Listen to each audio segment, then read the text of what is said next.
Ford caught Grandpa stealing from Grandma. Yeah, today we got a real crazy one. So, Kurt Crom, a 60-year-old diabetic man, was fired by Ford after they accused him of stealing a cookie during an overnight shift. For context, he's been working there for 11 years. After realizing he actually paid and offered his job back, but of course he refused, because why would you stay with him? We got some context here. Ford fired an 11-year-old electrician at its Kentucky truck plant in Louisville after a self-service kiosk glitch made it appear he hadn't paid for a $1.95 cookie. This is all over a $1.95 cookie. He later proved the payment via a bank statement and Ford offered his job back, but he declined after accepting a higher paying position closer to home. Glad he got that.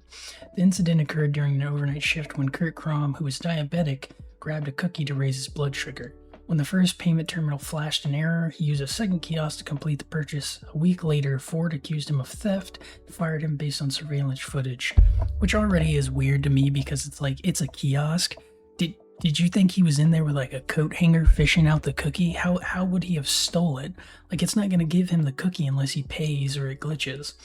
After Crom provided a big statement showing it, the charge, the vendor, Aramark, confirmed the transaction. Ford ultimately offered to rehire him and paid $28,000 for his lost wages, but Crom had already started a new job in Wisconsin.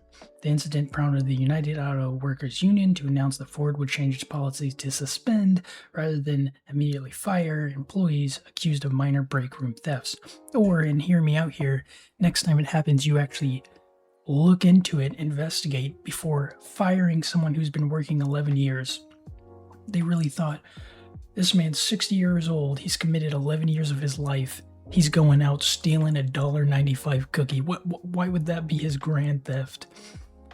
Insisting he was innocent, Crom presented his bank records for Ford and his union, which showed a $1.95 charge that matched the cookie, but the company wanted notarized copies before even checking with Aramark. Eventually, Ford confirmed he'd paid up. They wanted multiple copies, even though his bank clearly showed he paid for the cookie. Interestingly, other workers confirmed, to shifting gears, that the kiosks were known for glitchy screens and confusing messages, so it wasn't just Crom running into this trouble. Ford wouldn't talk specifics to the publication when asked for a comment, but admitted things could have been handled better. Yeah, you think, like a lot better? Crom wasn't interested in coming back after all that. He said his trust in Ford was shot. He also wondered why it took weeks of paperwork to prove what his bank statement showed in seconds. It is crazy to me. And we have one here that says easiest lawsuit ever. I agree. It is crazy to me because Ford is actually a truck company I really like, but like, that is crazy. Yeah, I just wanted to share this bullcrap with you guys. Thanks for coming to watch. Have a good day, Limes.